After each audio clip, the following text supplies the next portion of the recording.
नमस्कार। चंद्रा क्लासेस के YouTube platform पे आपका स्वागत। दोस्तों, हम लोग करंट अफेयर पढ़ रहे थे और हमारी ये वाली जो सीरीज है ये मंथली चलती है।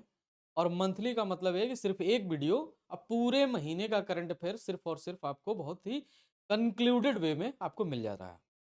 और ये काम का है कि नहीं है, इस बात का प्रूफ आप जो है पीसीएस के एग्जाम से लगा सकते हैं।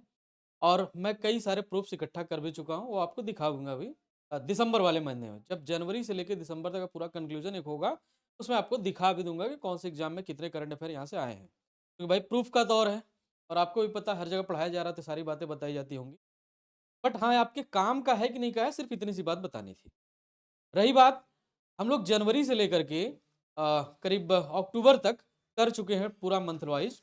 और अब हम लोग नवंबर और दिसंबर का खत्म करेंगे, जो कि बहुत जल्द हो जाएगा। ये पूरा एक साल का करंट अफेयर जो भी करके आपने एग्जाम में जाएंगे, जैसे कि अभी आपके एग्जाम जितने भी लगे हैं, इंक्लूडिंग ईपीएफओ का एग्जाम होने वाला है। साथ ही साथ जो है आपका पता ही है एलटीजीआईसी के एग्जाम में कितना इंपॉर्टेंट फैक्टर करेगा।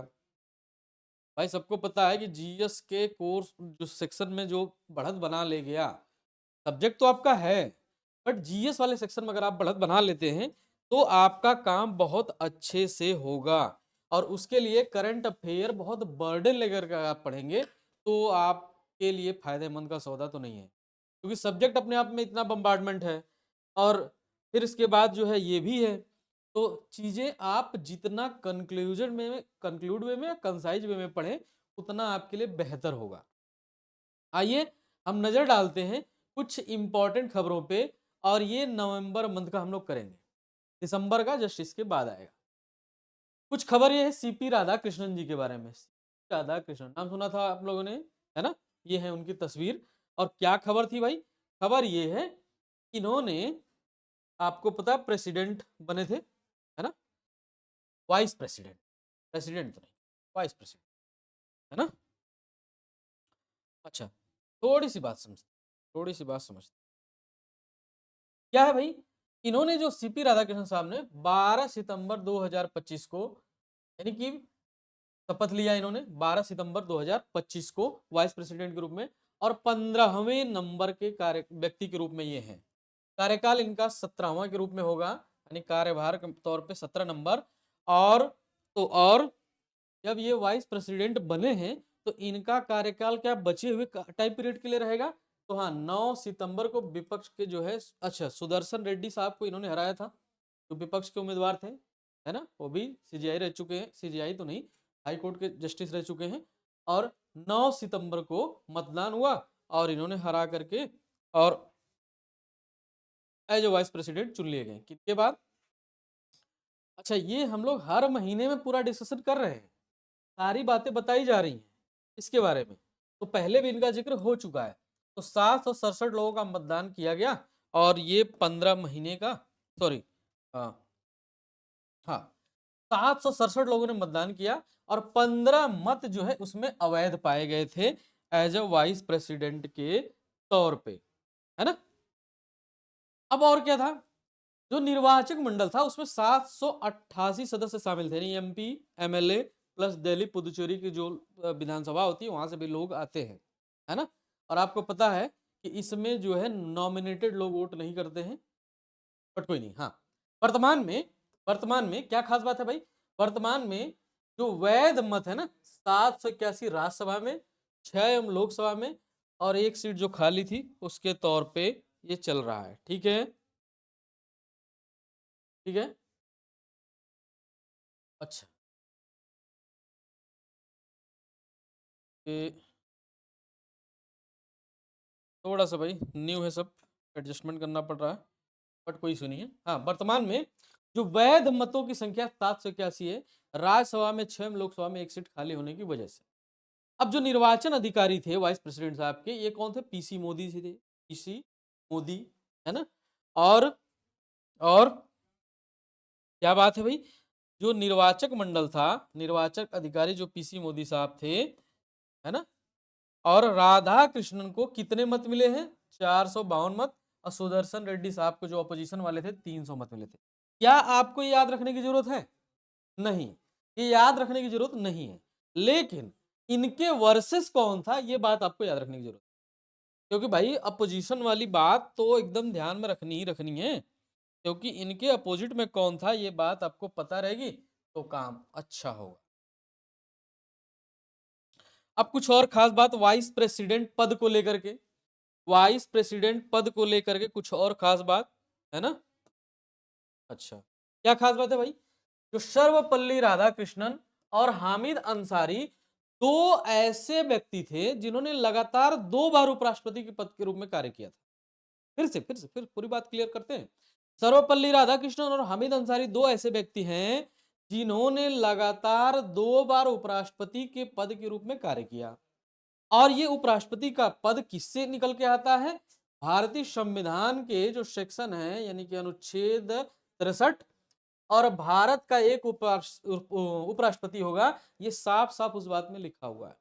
तो 63 से लेकर के 73 तक ये सेक्शंस पूरे उपराष्ट्रपति से रिलेटेड हैं। सेक्शन 73 से लेकर के, है ना, सेक्शन 63 से लेकर के 73 तक, है ना, क्योंकि आपको पता है ना। हाँ हाँ, ठीक है, ओके। अनुच्छेद 64 इसी से रिलेट करता है।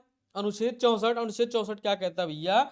उपराष्ट्रपति राज्यसभा का उपसभापति होगा। क्या होगा? उपसभापति या पदेन सभापति हो, जो उपराष्ट्रपति होगा। कार्य इसका कहाँ है? हाँ? वहां राज्यसभा। अच्छा, एक और खास बात, अनुच्छेद 65 उपराष्ट्रपति का राष्ट्रपति के रूप में कार्य, वेतन और सुरक्षा को प्रदान करता है ना। ठीक है, अनुच्छेद 65 उपराष्ट्रपति का राष्ट्रपति के रूप में कार्य, वेतन और सुरक्षा देता है। अनुच्छेद 66, है ना, अनुच्छेद 66 उपराष्ट्रपति का निर्वाचन सम्मिलित करता है। अनुच्छेद 67 उपराष्ट्रपति की पदावधि के बारे में बात करता है ना। और क्या है भाई? 67 और 67(1), 67(1) में क्या है भाई? इसमें पद का त्याग है, यानी कि अपने पुराने वाले वाइस प्रेसिडेंट साहब यानी जगदीप धनखड़ जी ने पद त्याग दिया होगा, तो इसी आर्टिकल के तहत में दिया होगा। 67 के बाद 69 वाला जो सेक्शन है इसके बारे में बात कर लेते हैं। 69 सेक्शन ये कहता है, 69 सेक्शन ये कहता है भाई देखो, उपराष्ट्रपति का जो शपथ होगा 69 में होगा। ये हम लोगों ने पूरा डिटेल उपराष्ट्रपति के बारे में किया और आपको बात पता होनी चाहिए। तो क्या ये सिर्फ करंट अफेयर था? नहीं, ये सिर्फ करंट अफेयर नहीं है, ये उससे रिलेटेड आसपास के सारे फैक्ट हैं जो आपको पता होने चाहिए। और खास बात, 2025 में तीनों सेनाओं का एक संयुक्त कमांडर सम्मेलन हुआ है भाई। तो कौन सा नंबर का हुआ है? 16वां द्विवार्षिक सम्मेलन हुआ है। ये कहां पे हुआ साहब? कोलकाता के विजय दुर्ग यानी फोर्ट विलियम, है ना, कोलकाता के, है ना, कोलकाता के विजय दुर्ग, जिसका नाम पहले फोर्ट विलियम था, वहां पे किया गया आयोजन, फोर्ट विलियम। ठीक है ना, मैंने विजय दुर्ग का नाम पुराना जो है फोर्ट विलियम, ऐसा कहना है। थीम क्या हुआ? थीम क्या हुआ? Year of reforms, transformation for the future. ये इसका थीम था, जहां पे तीनों सेनाओं का ये क्या हुआ? संयुक्त कमांडर सम्मेलन हुआ। 2023 में यह वाला जो सम्मेलन था कहां पे हुआ था साहब? भोपाल में आयोजन हुआ था। भोपाल में, है ना। अब की बार वाला कहां हुआ है? कोलकाता में। ठीक बात, ये आपका 16वां द्विवार्षिक सम्मेलन से रिलेटेड था। अब कुछ बात करते हैं आईएनएस अरावली के बारे में। ये क्या है साहब? ये क्या है? आईएनएस अरावली जो आप तस्वीर में देख रहे हैं, ये एक तरीके का क्या है हमारे यहाँ, है ना, युद्धपोत है और पूरा भारतीय व्यवस्था से निर्मित है। तो भाई एक बार जानना बड़ा जरूरी होता है। देखने में बहुत ही अच्छा है, खूबसूरत है और भारत की जो नेवी है इससे और सर्वसंपन्न हुई है। इसके बारे में क्या क्या खास बात है जरा जान लेते हैं, है ना। क्या खास बात है भाई? खास बात ये है, खास बात ये है कि जो हरियाणा का गुरुग्राम है वहां पे एक नौसैनिक अड्डा जो है, हरियाणा के गुरुग्राम में नौसैनिक अड्डा। अब कहोगे हरियाणा में नौसैनिक अड्डा कहां से आ गया? अब भाई है, बनाया गया। तो बनाया गया है तो कुछ बातें निकल के आती हैं। क्या है? आईएनएस अरावली का औपचारिक कमीशनिंग जो है वहीं पे किया गया 12 सितंबर को 12। अब यह क्या खास बात है, जो आईएनएस ये अरावली है, इसमें पहला जो कमांडिंग ऑफिसर है ना, कैप्टन सचिन कुमार जी को बनाया गया। तो आईएनएस अरावली क्या है, आईएनएस अरावली क्या है ना, हाँ, युद्धपोत है, तो भारतीय सेना में शामिल किया ये कैप्टन सचिन। और क्या भाई, निर्फ रैंकिंग के बारे में बात कर लेते हैं। नेशनल इंस्टीट्यूशन रैंकिंग फ्रेमवर्क है ना, NIRF national institution ranking framework, ministry of human resource development, government of India के द्वारा ये रैंक जारी की जाती है।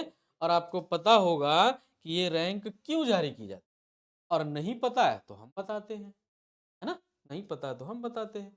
देखिए 4 सितंबर 2025 को ये जारी किया गया है, और ये 2016 से लगातार जारी किया जा रहा है।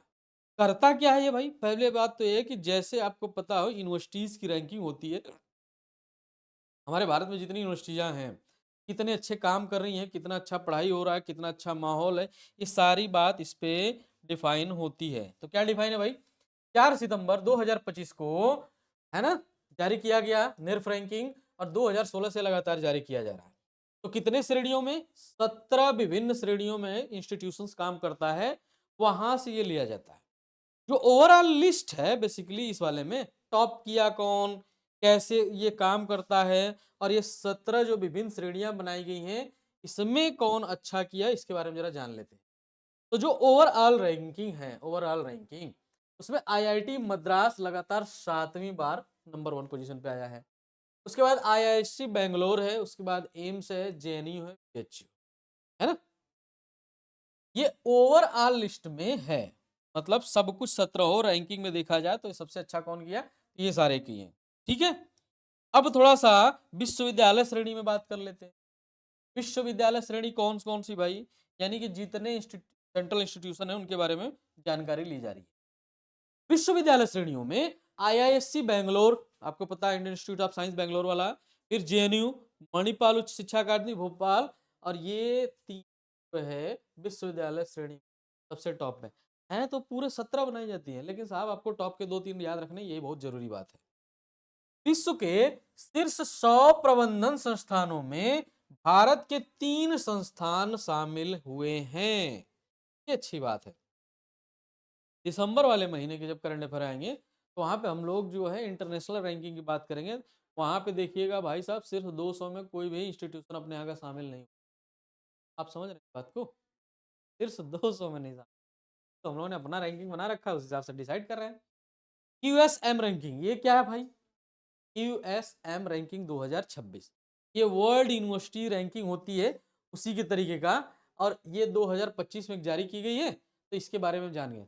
नाम खाली याद रहिएगा, क्यूएसएम रैंकिंग नया है इसलिए जानना जरूरी है।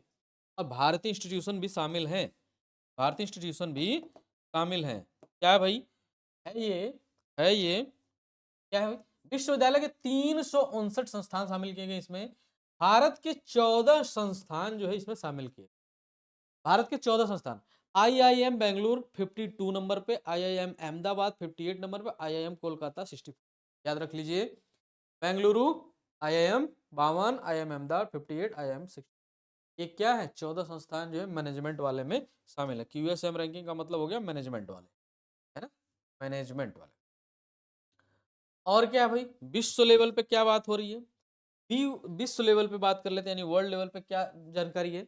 विश्व लेवल पे जो सबसे टॉप की यूनिवर्सिटी है ना, सबसे टॉप वाली यूनिवर्सिटी यूएसए की कौन सी है भाई, द वाटर्न school of the university of the Pennsylvania. नाम ज्यादा बड़ा है, पेंसिल्वेनिया नाम से याद रखिए, कहाँ है, यूएसए के अंदर। उसके बाद इसको तो आप जानते होंगे, नाम सुना होगा, Harvard business school USA, Harvard business school USA. उसके बाद क्या है ना, MIN, Massachusetts institute of technology वाला है, ये एन नहीं है, MIT है, MIT यूएसए। ये तीनों वर्ल्ड लेवल पे क्यूएसएम रैंकिंग में है विश्व के। और क्या खास बात है, कुछ और भी खास बात है। खास बात ये है कि भारतीय वायुसेना के लिए, है ना, भारतीय वायुसेना के लिए, हाँ ठीक है, भारतीय वायुसेना के लिए 97 तेजस हल्के विमानों का आपूर्ति हुआ है भाई साहब। इनका नाम क्या है? Mark 1A, MK1A, mark 1। भारतीय वायुसेना के 97, नंबर याद रख लीजिएगा, 100 में सिर्फ 3 कम है, तेजस। आपूर्ति के लिए रक्षा मंत्रालय ने 62,370 करोड़ रुपए का समझौता किया है और उस पर हस्ताक्षर भी हो गए हैं और ये आ भी जाएंगे जल्द, है ना। तो तेजस है, ये बात याद रखिएगा, हल्के लड़ाकू विमान। ठीक बात रहेगी, ठीक बात याद रहेगी। और समुद्र प्रदक्षिणा अभियान के बारे में जरा जान लेते हैं। नाम से पता चल गया, प्रदक्षिणा का मतलब ये है कि चारों तरफ भाई का सर्कुलेशन हुआ होगा। एक तरीके से ट्राई सर्विस है, ऑल वुमेन सरकम नेविगेशन, है ना। ट्राई सर्विस क्या है? All women circumnavigation. क्या है भैया? ये इंडियन आर्मी, इंडियन नेवी और इंडियन एयरफोर्स तीनों एक साथ आकर करके एक समुद्र प्रदक्षिणा अभियान चलाए हैं। ये बातें जानना जरूरी है क्योंकि सबसे पहली बार है ये, तो समुद्र प्रदक्षिणा अभियान के बारे में जानना जरूरी हो जाता है। तो समुद्र प्रदक्षिणा अभियान में कौन कौन शामिल है, इनके बारे में जरा जान लेते हैं, है ना। के बारे में जरा जान लेते हैं। तीनों सेनाओं की 10 महिला अधिकारी शामिल हैं भाई साहब। और 10 महिला अधिकारी जो है क्या है, 11 सितंबर को गेटवे ऑफ इंडिया कहाँ है? गेटवे ऑफ इंडिया कहाँ है भाई साहब? गेटवे ऑफ इंडिया मुंबई से प्रारंभ हुआ था 11 सितंबर को। और इसके साथ जिससे चले थे, इनका नाम था उस पोत का IAS में त्रिवेणी। नाम क्या होगा? त्रिवेणी। और त्रिवेणी आपको पता है संगम का भी उपनाम, इसलिए त्रिवेणी के बारे में कहना जरूरी हो जाता है। विश्व के 4 प्रमुख बंदरगाहों का, विश्व के 4 प्रमुख बंदरगाहों का, है ना, यात्रा करेंगे ये त्रिवेणी। और 2600 समुद्री मील जो 9 माह की यात्रा में जाएंगे, ये पूरा समुद्री प्रदक्षिणा अभियान का बात है। और समुद्री प्रदक्षिणा अभियान में आपको पता चल गया ना, तीनों सेनाओं शामिल है। हाँ, इसमें विमेन शामिल हैं, इसलिए भी जरूरी हो जाता है। तो भैया बताया कि नहीं, तीनों सेनाओं के 10 महिला अधिकारी शामिल हैं। जहां शामिल है, जहां प्रथम बार हुआ है, वो चीज इंपॉर्टेंट हो ही जाती है। और क्या खास बात है भाई? ज्ञान भारतम मिशन जो है भारत सरकार ने भी चलाया। क्या है ज्ञान भारतम मिशन? ये जो ज्ञान भारतम मिशन है, ये डिजिटाइजिंग इंडिया मैन्युस्क्रिप्ट लेगेसी, यानी कि जितने भी पुराने से पुराना अपना ग्रंथ है, उसका डिजिटाइजेशन करने की बात हो रही है। अब डिजिटाइजेशन करने की बात हो रही है, तो क्या क्या चीज डिजिटाइजेशन की जाएगी? तो एक प्रतिकृति के बारे में हम लोग समझ लेते हैं कि जितनी भी पांडुलिपियां हैं, पांडुलिपियां क्या होती है, मनुस्क्रिप्ट क्या होता है? मनुस्क्रिप्ट का, मनुस्मृति का नाम तो सुना ही होगा। और पांडुलिपियां क्या होती है? जो हस्तलिखित हों, है ना, जो हस्तलिखित हों। क्या उद्देश्य इसका? इसका उद्देश्य है साहब, प्राचीन पांडुलिपियों का संरक्षण किया जाना चाहिए। संरक्षण कैसे होगा? एक तो चीजें डिजिटल हो जाएंगी, तो आसानी से उपलब्ध हो जाएंगी, एक्सेसिबल हो जाएंगी। और सबसे बड़ी बात यह है कि उनका नुकसान थोड़ा कम हो जाएगा। क्यों नुकसान कम हो जाएगा? क्योंकि चीजें ऑनलाइन उपलब्ध रहेंगी। 2025-26 के बजट में ज्ञान भारतम मिशन का जिक्र किया गया था। और यह ज्ञान भारतम मिशन जो है, एक अंतरराष्ट्रीय सम्मेलन का आयोजन संस्कृति मंत्रालय द्वारा 11 से 13 सितंबर को विज्ञान भवन नई दिल्ली में किया गया। क्या खास बात है ये? ज्ञान भारतम पर एक अंतरराष्ट्रीय सम्मेलन भी जो है संस्कृति मंत्रालय द्वारा नई दिल्ली में किया गया है। तो इससे क्या पता चलता है? इससे साहब ये पता चलता है कि हमें इतनी पुराने से पुरानी पांडुलिपियां हैं, का संरक्षण करना जरूरी होगा। तो दो चीज उसमें याद रखनी है, एक तो कौन सा मंत्रालय चलाया है ना, संस्कृति मंत्रालय। और दूसरा ये है कि हाँ, नई दिल्ली में आयोजन हुआ है। दो बातें कंफर्म होनी चाहिए। अब आते हैं MiG-21 के बारे में जानने। इससे पहले तेजस हम लोग जान चुके, तेजस 97। MiG-21, मिग के बारे में क्या खास बात है भाई? ये मिग है ना, MiG, MiG-21। क्या खास बात है? सबसे पहली बात तो ये है कि MiG-21 हो गए हैं बुजुर्ग और ये हो गए हैं रिटायर। तो रिटायर हो गए हैं तो भाई इनका बारे में जानना बड़ा जरूरी हो जाता है। क्या जानना जरूरी होता है? वायुसेना के 1963, क्योंकि शामिल कब हुआ था? 1963 में शामिल हुआ था। रिटायरमेंट कब हुआ है? 26 सितंबर 2025 को, है ना, 26 सितंबर 2025। 37 साल उधर, 25 साल इधर, जोड़ लीजिए। है ना, ऑलमोस्ट 50-52 साल के हो गए भाई, है ना। वायुसेना का पहला सुपरसोनिक लड़ाकू विमान था ये, पहला पहला सुपरसोनिक था। और चंडीगढ़ में एक विदाई समारोह का आयोजन हुआ, किसके बारे में, मिग 21 को रिटायरमेंट करने के लिए। अच्छी बात है ना। तो ये मिग 21 है, मिग 21 जो है, इसका क्या खास बात है भाई। मिग 21 का जो स्थान है, तेजस का मार्क 1A, जो अभी बताया ना 97 खरीदे गए हैं 62,000 करोड़ रुपए में, जो समझौता हुआ, वो इसके स्थान पे आएंगे, है ना, वो इसके स्थान पे आएंगे। और कुछ खास बात, हाँ बिल्कुल है। क्या खास बात है साहब, खास बात ये है कि अगर आप करंट अफेयर यहां से पढ़ते हैं तो आपको अलग से कोई प्रेशर लेने की जरूरत नहीं है, पीडीएफ आपको फ्री मिल रही, चीजें यूट्यूब पे भी अवेलेबल है और ऐप पे भी अवेलेबल है। तो होता ना कि आपके सहयोग के लिए चीजें होनी चाहिए, आपको और ज्यादा डिफिकल्टी फैलाने के लिए होनी, तो डिफिकल्टी ना फैलाने के लिए क्या खास बात है भाई।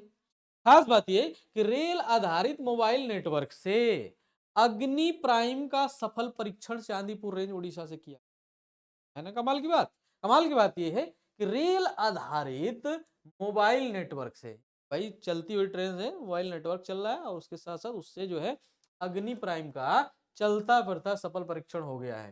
कहां से किया गया, चांदीपुर रेंज उड़ीसा से 24 सितंबर 2025 को किया गया। तो नाम ही बस याद रखना है कि कौन से मिसाइल का सफल परीक्षण किया गया है, किसके द्वारा, रेल आधारित मोबाइल नेटवर्क से, है ना।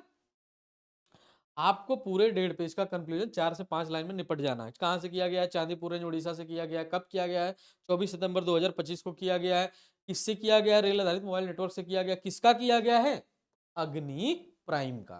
क्या बात याद, आप याद रखेंगे, याद रखेंगे भाई, याद नहीं रखेंगे तो काम कैसे होगा। और आपको अगर लेना है सिलेक्शन किस में, टीचिंग वाले क्षेत्र में, तो आपके लिए ये जीएस वाला सेक्शन बहुत इंपॉर्टेंट हो जाता है ना, बहुत इंपॉर्टेंट हो जाता है। एक और खास बात, खास बात ये है, तीलू रौतेली पुरस्कार, नाम ही बस याद रखना इतना सा, तीलू रौतेली पुरस्कार, नाम स्पेशल है इसलिए आपको पता होना चाहिए।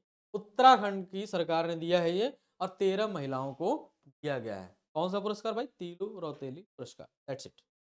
ओके, एक और खास बात, एक और खास बात, दीनदयाल लाडो लक्ष्मी योजना कहाँ का है, दीनदयाल लाडो लक्ष्मी योजना हरियाणा का है ना। क्या है इसमें, 2100 रुपए प्रति माह 1 लाख तक वार्षिक आय वाले लोगों को दिया जाएगा। 1 लाख तक वार्षिक आय होनी चाहिए, 2100 रुपए पर मंथ, दीनदयाल लाडो लक्ष्मी योजना। बहुत जल्द यूपी में भी बारिश होने वाली है, रुक जाइए आप लोग, हाँ? बहुत जल्द, क्योंकि भाई देखिए बारिश क्या होती है, चुनाव को देखते हुए होती है। जहां जहां वो होंगे चुनाव, वहां वहां छींटे पड़ेंगे। बिहार में पड़ा 10,000 का। मुख्यमंत्री महिला रोजगार योजना, मुख्यमंत्री महिला रोजगार योजना बिहार में 29 अगस्त 2025 को इसकी घोषणा की गई थी, और 26 सितंबर कहाँ गया, 26 सितंबर 2025 को प्रधानमंत्री द्वारा इसका प्रारंभ भी कर दिया गया था। अब इसमें था क्या खास बात साहब, खास बात क्या था, खास बात ये था कि राज्य के प्रत्येक परिवार की स्वयं सहायता समूह से जुड़ी महिलाओं को रोजगार प्रारंभ करने के लिए पहली किस्त के रूप में क्या दिया गया था, 10,000 रुपए की सहायता राशि दी, और इसी वाले स्कीम का पुनर्मूल्यांकन किया जाएगा 6 महीने बाद, और फिर उनको 2 लाख रुपए तक का जो लोन होगा वो दिया जाएगा। इतनी बात ठीक है। अगर आपको इतनी बात ठीक लगी है तो आपने इस बात पे फोकस करना है कि ये स्कीम कौन सी थी और कहाँ की थी, बिहार की थी। और क्या खास बात है भाई, परसिवरेंस रोवर, परसिवरेंस रोवर ये क्या है, नासा द्वारा मंगल ग्रह पे जीवन की खोज करने के लिए 2020 में एक परसिवरेंस रोवर जो है भेजा गया था नासा द्वारा। परसिवरेंस रोवर क्या है भाई, 2020 में भेजा गया था। अब 2020 में भेजा गया था तो अभी क्यों जिक्र कर रहे हैं, अभी जिक्र इसलिए कर रहे हैं कि मंगल के जेजेरो क्रेटर पे ये उतरा था, है ना, मंगल के जेजेरो क्रेटर पे ये उतरा था। तो क्या खास बात हुई? तो खास बात ये हुई कि साहब अब उसने सिग्नल भेजना शुरू कर दिया है, काम करना शुरू कर दिया है ना? सिग्नल भेजना शुरू किया और काम करना शुरू कर दिया। कुछ अंतर्राष्ट्रीय लेवल पे बात कर लेते हैं। नेपाल में जेन ज़ी आंदोलन हुआ, सबको पता है और पूरा तख्ता पलट हो गया वहाँ पे। और जेन ज़ी का मतलब क्या होता है, ज़रा उसके बारे में जान लेते हैं। वैसे तो होता बहुत सारा, मिलेनियल होता है, जेन ज़ी होता है ना? बट अपना काम जेन ज़ी से लेना देना तो भाई यही जान लेते हैं। जेन ज़ेड असल में जेन ज़ेड, जेन ज़ी शॉर्ट फॉर्म जनरेशन से लेना देना है। क्या कह रहा है साहब? ये कहते हैं कि भैया देखो 1997 से लेकर के 2012 के बीच में जन्म लेने वाले ऐसे लोग जिनकी उम्र 2025 में लगभग कितनी है? 13 से लेकर के 28 साल तक। वो कौन है? जेन ज़ी हैं। ये पहले वाले मिलेनियल, हम लोग मिलेनियल वाले में हैं। कारण नेपाल सरकार द्वारा, है ना? ये आंदोलन हुआ क्यों? ये 13 से 28 साल के और 1997 से 2000 वाले जेन ज़ी वाली वाली बात, है ना? 2025 में लगभग कितने 13 से 28 साल के हो। 13 से लेकर 28 साल के बीच वाले सारे बच्चे क्या कहलाएंगे? जेन ज़ी कहलाएंगे। अब ये है कि कारण क्या? नेपाल सरकार द्वारा पंजीकरण नहीं कराए जाने के कारण सोशल मीडिया को बैन कर दिया गया था। इंस्टाग्राम, सोशल मीडिया में जो फेसबुक है, इंस्टाग्राम है, ये सब बैन कर दिया गया था। जिसकी वजह से वहाँ की जो जेनजी है, जो रील बनाती थी या जो काम करती थी ऑनलाइन, वो अपना टाइम वेस्ट करना, वेस्ट तो नहीं कहेंगे, बट हाँ, वो नहीं कर पा रहे थे। और जब नहीं कर पा रहे थे इसका मतलब आप समझ रहे हैं? तो टेंशन आ गई भाई, सरकार क्यों बैन कर दी, बैन कर दी। अब बवाल बढ़ा तो आपको पता क्या हुआ। केपी शर्मा ओली साहब को हटा ही दिया गया और ये 4 सितंबर को 26 साइटों पर प्रतिबंध लगा दिए थे। 8 से 9 सितंबर को विरोध प्रदर्शन हुआ और 8 से 9 सितंबर को विरोध प्रदर्शन के बाद क्या हुआ? प्रधानमंत्री केपी शर्मा ओली का त्यागपत्र 9 सितंबर को हो गया, है ना? 9 सितंबर को हो गया। फिर क्या हुआ? फिर वहाँ पे बहुत एक तरीके का ना तख्ता पलट जैसा सिस्टम हो गया और तख्ता पलट सिस्टम होने के बाद क्या हुआ? अचानक से जो नई सरकार गठित करनी पड़ी, तो वहाँ पे जो नई सरकार गठित हुई, कि जो मुखिया बनी यानी अंतरिम प्रधानमंत्री शीला कार्की बनी, शीला कार्की बनी। और ये ठीक पैटर्न कहाँ पे पहले हो चुका है? बांग्लादेश में हो चुका है ना? बांग्लादेश में हो चुका है। और वहाँ का जो राष्ट्रपति निवास है शीतल भवन में इनका शपथ हुआ 12 सितंबर को, है ना? 12 सितंबर को शपथ हुआ सुशीला कार्की जी का और 17 सितंबर को राष्ट्रपति शोक दिवस इन्होंने घोषित कर दिया था। 17 सितंबर को राष्ट्रपति शोक दिवस घोषित। ये नेपाल की पहली महिला मुख्य न्यायाधीश थी। कौन? सुशीला कार्की, सुशीला कार्की, ठीक है? अब वो वहाँ की मुखिया हैं, प्रधानमंत्री हैं। अब कुछ खास बात है। मॉरिशस के प्रधानमंत्री जिनका नाम क्या है? नवीन चंद्र राम गुलाम, नवीन चंद्र राम गुलाम। उन्होंने भारत की यात्रा संपन्न करी है। भारत की यात्रा संपन्न करी है तो इन्होंने क्या किया? भारत ने 680 बिलियन डॉलर का पैकेज दिया है। किसको? मॉरिशस को। इसमें 440 मिलियन डॉलर का लाइन ऑफ क्रेडिट दिया गया है। लाइन ऑफ क्रेडिट का मतलब होता है एक टाइम के बाद ही चुकाना है, तुरंत नहीं, है ना? अच्छी बात है, अच्छी बात है। अगर आपको समझ में आए, ठीक लगे, तो हौसला बढ़ाने का काम। भारत द्वारा फिलिस्तीन मामले में द्विराज्य समाधान का समर्थन किया गया है। अब फिलिस्तीन मामले में क्या है भाई? फिलिस्तीन, है ना? के बारे में जरा जान लेते हैं। अगर आपने इजराइल का जो मैप है ये देखा होगा, इस वाले जगह पे गाजा पट्टी है, इस जगह पे फिलिस्तीन है ना? ये ऊपर जो है उधर आ जाते हैं अफ्रीकन वाले। तो मामला सारा यहाँ पे झगड़ा है, यहाँ पे झगड़ा को निपटाया जा रहा है कि कभी इसी का हिस्सा था, फिलिस्तीन का ही गाजा पट्टी। तो बवाल कुछ हुआ, अब वो बवाल सबने देखा। अभी मामला यूनाइटेड नेशन भी उसमें हस्तक्षेप कर रहा है। क्या कर रहा है जरा जानते हैं। यूएनजीए में फ्रांस द्वारा एक प्रस्ताव पेश किया गया। क्या पेश किया गया भाई फिलिस्तीन मामले में?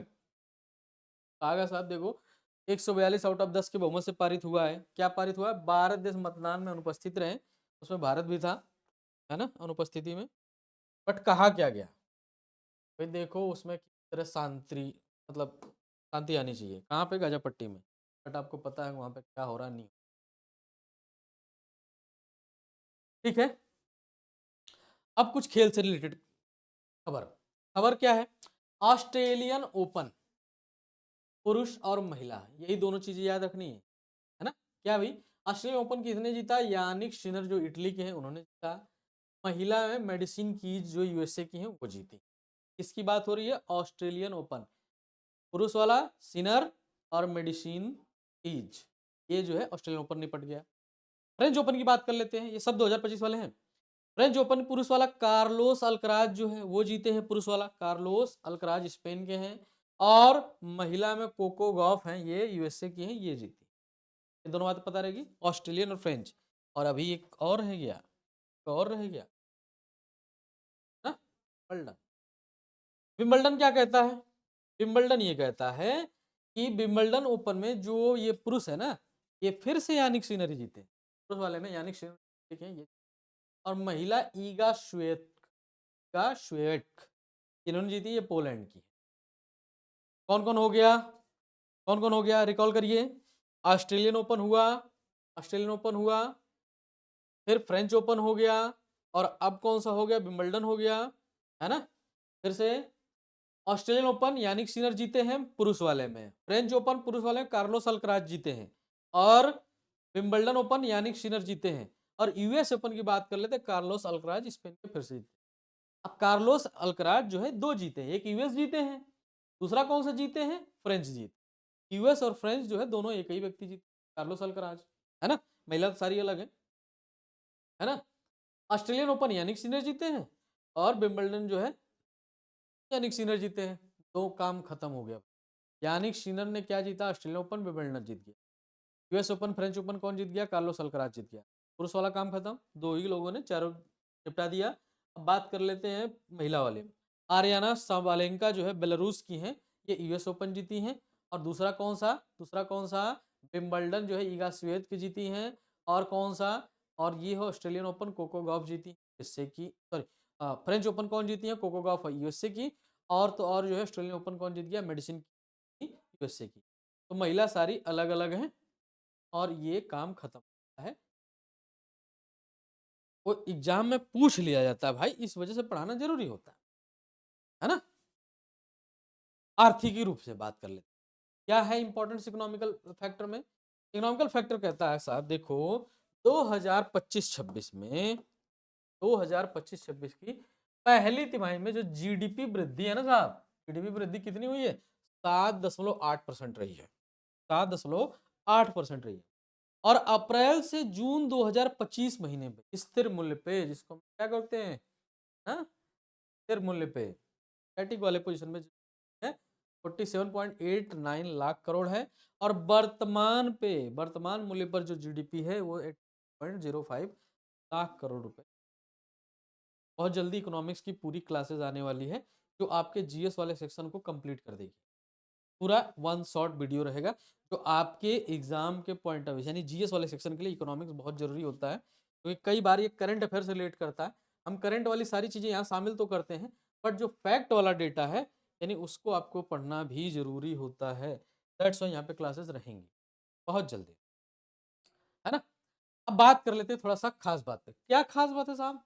जो आर्थिकी वाला सेक्शन है, इसमें कुछ बातें हैं। क्या बातें हैं? हाँ, कि जो प्राथमिक क्षेत्र है उसमें जो ग्रोथ रेट है कितनी है भाई? प्राथमिक क्षेत्र का 2.8% है, द्वितीय क्षेत्र का 7% है, तृतीय क्षेत्र का 9.3% है। सब शेयर हैं, है? प्राथमिक क्षेत्र, द्वितीय क्षेत्र, ये आपको पता होना चाहिए, है ना? एग्रीकल्चर वाले, इंडस्ट्रीज वाले, और तो और साथ में जितने भी हम लोग सर्विस सेक्टर क्षेत्र, बैंकिंग वाले, ये हम सब हर सारे फैक्ट बताएंगे इसके बारे में, तब वहाँ पे आप ज़्यादा डिटेल सुन पाएंगे। बात कर लेते हैं एनएसएसओ के, national sample survey organisation, national statistical, है ना? क्या है खास बात? खास बात ये साहब कि 2024-25 में, 2024-25 के लिए भारत की जो वृद्धि है ना, एनएसएसओ ने कितना बताया? 6.5%, 6.5% बताया ये 24-25, कि दिसंबर कंप्लीट ही होने वाला, तो ऑलमोस्ट 6.5% ये रहा है। और क्या है? मॉर्गन एंड स्टैनली, ये स्टैनली है, एस मॉर्गन स्टैनली व फिंच रेटिंग, फिंच जो होती है ना, फिंच संस्था है, वो भी क्या करती है? इकोनॉमिकल इवैल्यूएशन करती है हमेशा, और हर साल दर साल कितने का क्या रहता है वो बताती है। तो मॉर्गन स्टैनली व फिंच रेटिंग बताती है कि भैया देखो 25-26 में भारत का जो आर्थिक विकास है ना, वो करीब 6.7% और 6.9% पर दिया गया है। मॉर्गन स्टैनली ने बोला 6.7, फिच ने बोला 6.9%। तो कौन फिक्स रखा जाएगा? तो 6.5% तो अभी है, उससे ऊपर ही रहने वाला है, ये आप खुद वहां पर डिसाइड कर लीजिएगा, जो वहां पे रहे एग्जैक्ट करंट वाले एग्जाम के लिए। फिर बात कर लेते हैं कुछ खास बात, कुछ नई नई खोजें हुई हैं। उन खोजों में क्या इंपॉर्टेंट भाई? एक खोज तो यही है, क्या इंपॉर्टेंट है? विक्रम 3201। ये क्या है? ये है कि भारत में निर्मित पहली चिप, जिसको विक्रम साराभाई अंतरिक्ष केंद्र द्वारा विकसित, विक्रम साराभाई अंतरिक्ष केंद्र द्वारा विकसित किया गया है। तो नाम क्या रखना है? ये चिप है साहब, चिप चिप चिप, पहली चिप है, इसलिए है ना, मान लीजिए, अच्छा है, हाँ ठीक है। सेमिकॉन इंडिया 2025 में हुआ है। अबे सेमिकॉन क्या है? सेमिकॉन ये है कि 2 से 4 सितंबर को आयोजित हुआ है यशोभूमि, है ना, यशोभूमि। थीम क्या था इसका? Building the next semiconductor power house, building the next semiconductor power house. क्या रिलेट कर रहा है? सेमिकॉन इंडिया 2025 आयोजित हुआ। ये इंपॉर्टेंट है, ये इंपॉर्टेंट खबर है, ये इंपॉर्टेंट खबर है। क्या खबर है इंपॉर्टेंट? अब ये देखो, Bairabi Sairang rail line, Bairabi Sairang rail line, इस रेल लाइन से मिजोरम देश के रेल नेटवर्क जुड़ गया है। पहली बात तो बैराबी सैरोंग की खास बात क्यों भाई? ये पहले मिजोरम में रेल नेटवर्क था नहीं, जब था नहीं तो इसका मतलब है कि मिजोरम के लोग ट्रैक की यात्रा कर, उनके लिए ये बहुत अच्छा गिफ्ट है। नॉर्थ ईस्ट जो हमारे सेवन सिस्टर हैं, के लिए तो एकदम बढ़िया चीज। पैराबी शेरोंग रेल लाइन कहाँ पे भैया? मिजोरम को कनेक्ट करता है अन्य रेल लाइन से। इसका जो लेंथ है कितना है? 51.38 किलोमीटर लंबाई है। 51 आपको लग रहा होगा 85 किलोमीटर तो है, नहीं साहब, वो वहां के हिसाब से देखिए ना, पहाड़ी क्षेत्रों के हिसाब से बहुत दिक्कतें होती हैं लोगों को, बट कोई नहीं, मिजोरम में जुड़ गया, ये अच्छी बात है भारत के लिए, और अच्छा कदम है। कुछ हो ना हो भाई, ट्रांसपोर्ट सिस्टम तो अच्छा हो ही रहा है ना। प्रधानमंत्री स्वनिधि योजना, इसके बारे में जरा जान लेते हैं। प्रधानमंत्री स्वनिधि योजना, है ना। अब ये प्रधानमंत्री के द्वारा लॉन्च की गई है, तो जो भी पीएम स्वनिधि स्कीम है, ये क्या करेगा? तो ये सबसे पहली बात तो यही करेगा साहब कि लॉन्च कब किया गया था, एक तो ये जान लें। लॉन्च कब किया गया था? 1 जून 2020 को लॉन्च किया गया था। क्या उद्देश्य इसका? छोटे व्यापारी जितने हैं, रेहड़ी वाले, पटरी वाले, है ना, छोटे मोटे दुकान लगाने वाले, इनको सॉरी करीब 10,000 रुपए का एक ऋण दिया जाएगा। ये विदाउट गारंटर है, सरकार आपको देती है। बोलती भैया देखो 31 सितंबर 2024 तक था, लेकिन इसे बढ़ाकर 31 मार्च 2030 तक कर दिया गया। 20 में चलाया गया था, टारगेट ये था कि 4 साल तक ये लोन बांटेंगे, लेकिन अब सरकार कह रही है नहीं देखो, अब हम कब तक चलाएंगे? 2030 तक चलाएंगे पीएम स्वनिधि तो कुछ बदलाव भी हुए, कुछ बदलाव भी हुए इससे, तो हाँ आंसर बदलाव भी हुए हैं। क्या बदलाव हुए हैं साहब? कि देखो, अब जो है इस पीएम स्वनिधि स्कीम में कुछ चीजें बदल करके, जैसे पहली किस्त अब 15,000 रुपए मिलेगी, पहले 10,000 मिलती थी। यानी अगर आपको कोई स्वरोजगार करना है तो आपको 3 किस्त में पैसा मिलता है। अब ये 3 किस्त में पैसा मिलता है तो कितना मिलता है ना? तो ये भी देख लीजिए, पहली किस्त में अब 15,000 रुपए मिलेंगे, पहले 10,000 मिलते थे, तो अब ये क्या करके बदल करके क्या कर दिया गया। अब दूसरी किस्त क्या होगी? जो 20,000 से बढ़ा करके 25,000 कर दी गई। और तीसरी किस्त अब जो है, पहले नहीं मिलता था, अब मिलेगा 50,000, है ना। पीएम स्वनिधि बदलाव किए गए हैं, 2030 तक हो गया है, 2020 में चलाया गया था। ठीक है। ओके, मध्य प्रदेश के धार जिले में कुछ खास बात हुआ है। क्या खास बात हुआ साहब? खास बात ये हुआ कि देश का पहला पीएम मित्र पार्क का शिलान्यास। पीएम मित्र पार्क, मित्र पार्क कहाँ पे? धार में, मध्य में।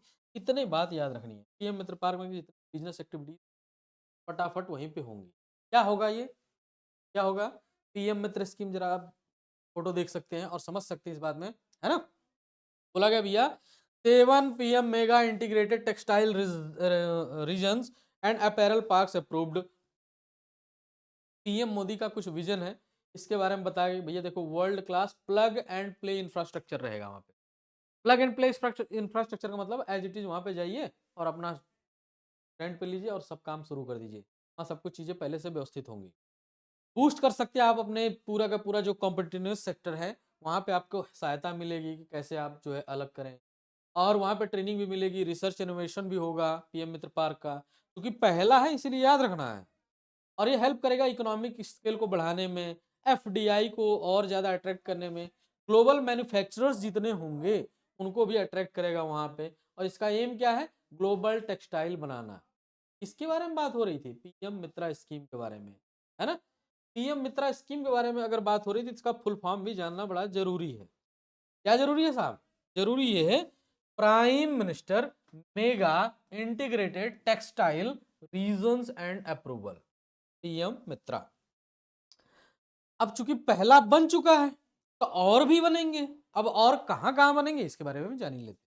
तो 7 पार्क ऐसे बनाए जाएंगे। एक तो बिरुदुनगर तमिलनाडु में, दूसरा वारंगल तेलंगाना में, तीसरा नवसारी गुजरात में, कालबुर्गी कर्नाटका में चौथा, और एक जगह है, और एक जगह है ये, हाँ धार वाला तो हो ही चुका है। फिर लखनऊ उत्तर प्रदेश में, लखनऊ, है ना, लखनऊ उत्तर प्रदेश में, और अमरावती महाराष्ट्र में। ये 7 ऐसे प्लग एंड प्ले मॉडल बनाए गए पीएम मित्रा स्कीम।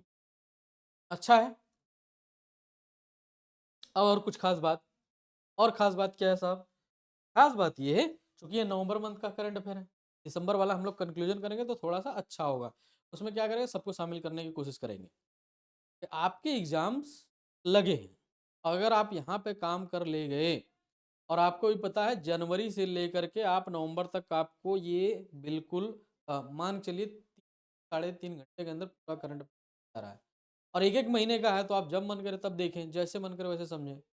पॉइंट ये है कि आपका होना चाहिए, और यहाँ से आपका बेनिफिट ना मिले तो फिर पढ़ने का क्या फायदा, है ना? चंद्रा क्लासेस की टीम आपके लिए हमेशा सहयोगात्मक रवैया अपनाए हुए करेंटली, है ना, हर तरीके से। क्या खास बात है साहब न्यूज फैक्ट में? ये कहता भैया एक आया है एनएसएसटी, एनएसटी। ये कहा जाता है कि national statistical system training and academy. ये ग्रेटर नोएडा में स्थित है। एक एनएसएस, नाश्ता नाश्ता जो भी आप कह पाओ भाई, है ना, नाश्ता। हाँ, एक लोग कह रहे हैं नाश्ता, नहीं भैया नाश्ता वास्ता सब कर करा के, है ना, लंच नाश्ता मान के चलिए ग्रेटर नोएडा में हो रहा है। अमित खरे, अमित खरे ये कौन है भाई? उपराष्ट्रपति राधा कृष्णन के सचिव नियुक्त हुए। राधा कृष्णन के सचिव, ठीक है, राधा, अच्छा। डॉक्टर प्रदीप कुमार प्रजापति, अखिल भारतीय, अखिल भारतीय, है ना, डॉक्टर प्रदीप कुमार प्रजापति अखिल भारतीय आयुर्वेद संस्थान दिल्ली के निदेशक बने हैं, है ना, अखिल भारतीय आयुर्वेद संस्थान। ठीक है। राष्ट्रीय स्टॉक एक्सचेंज के चेयरमैन कौन बना है भैया? श्रीनिवास इंजेटी नियुक्त हुए। नाम इनका अच्छा है ना, नैस्डॉक, राष्ट्रीय एनएस, नेशनल स्टॉक एक्सचेंज। और क्या खास बात है? उर्जित पटेल, उर्जित पटेल, उर्जित पटेल भारत द्वारा आईएमएफ के निदेशक मंडल में कार्यकारी निदेशक नामित हुए हैं। उर्जित पटेल, उर्जित पटेल आईएमएफ में, है ना। तो पहले एक और लोग हैं गीता करके थी, है ना, हाँ, ठीक है। उर्जित पटेल निदेशक मंडल में शामिल हुए। नियुक्तियां 3 वर्ष के लिए की जाती हैं, और भारत के साथ साथ बांग्लादेश, भूटान, वह श्रीलंका का प्रतिनिधित्व करेंगे। ये इंपॉर्टेंट बात है। जो उर्जित पटेल साहब हैं, आईएमएफ में निदेशक मंडल में कार्यकारी निदेशक के तौर पे नामित हुए हैं, लेकिन क्या वह सिर्फ भारत का प्रतिनिधित्व करेंगे? तो आंसर है नहीं। किनका किनका करेंगे साहब? तो श्रीलंका भी करेंगे, भूटान भी करेंगे और बांग्लादेश का भी प्रतिनिधित्व करेंगे। आईएमएफ में कौन? उर्जित पटेल, भूतपूर्व गवर्नर। 2013 तो 16 तक आरबीआई के डिप्टी गवर्नर ही रहे थे, है ना? आरबीआई के डिप्टी गवर्नर रहे थे, लेकिन 16 से 18 तक ये प्रॉपर आरबीआई गवर्नर रहे। 16 से लेकर के 18 तक प्रॉपर गवर्नर रहे थे। खास बात, खास बात क्यों इनको याद रखना है? 500 और 1000 के नोट भी विमुद्रीकरण का काम जो है इन्हीं के कार्यकाल में हुआ था, है ना? 500 और 1000 के नोट जो बंद हुए थे 8 नवंबर 2016 को, 8 नवंबर 2016 को कार्यकाल में बंद हुए थे। तो खबर अच्छी है, इनके बारे में इतनी बात याद रखनी है।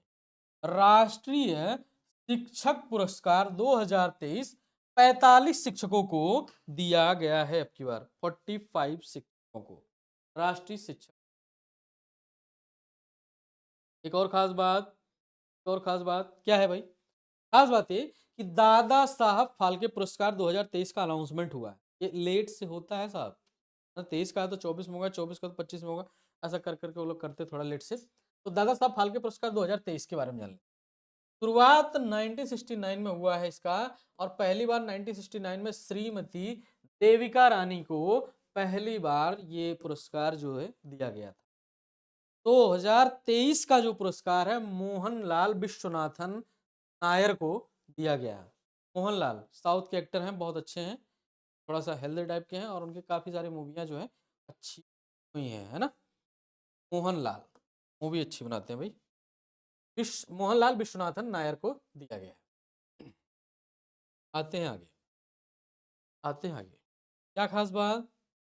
रमन मैग्सेसे पुरस्कार 2025 ये डिस्ट्रीब्यूट किया गया है। तो किसको किसको दिया गया है? रमन मैग्सेसे एजुकेट गर्ल्स संस्था है, उसको दिया गया है जो भारत की है। विलानुएवा फ्लोवियानो एंटोनियो एल फिलिपींस को भी दिया गया है। विलानुएवा फ्लोवियानो एंटोनियो एल को, जो फिलीपींस के, इनको दिया गया है रमन मैग्सेसे पुरस्कार। शाहिना अली मालदीव के, इनको दिया गया है।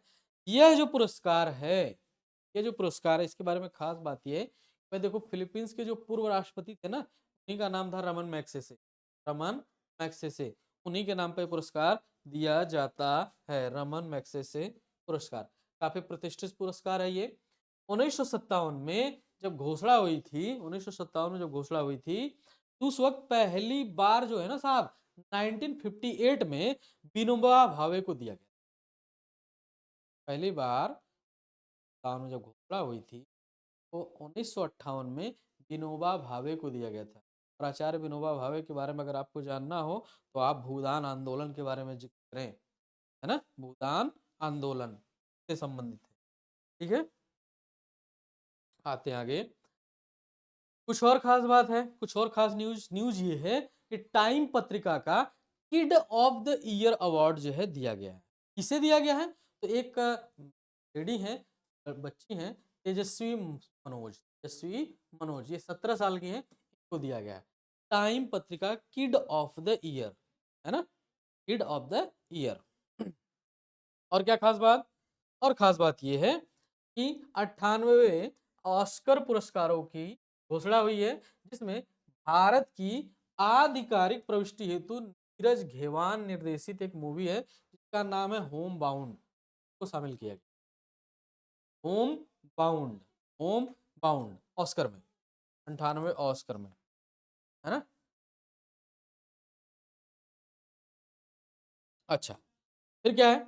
98 ऑस्कर पुरस्कार के बारे में जानकारी हो गई। तो कहा जा रहा है कि भैया देखो, भारत का जो है ना, भारत का जो आधिकारिक प्रविष्टि होता है होम बाउंड, और मिस इंटरनेशनल इंडिया 2025 का जो खिताब है वह 25 वर्षीय रूस की, है ना, सिंधु ने जीता है। नागपुर के 25 वर्षीय रूस सिंधु ने, नागपुर के मिस इंटरनेशनल इंडिया का पुरस्कार 25 वर्षीय रूस सिंधु ने। ये इतना बात था नवंबर महीने में। हम लोग दिसंबर महीने के जब कंक्लूजन करेंगे तो उसमें काफ़ी कुछ रहने वाला है, तो बढ़िया तरीके से हम लोग करेंगे। ठीक है, ओके।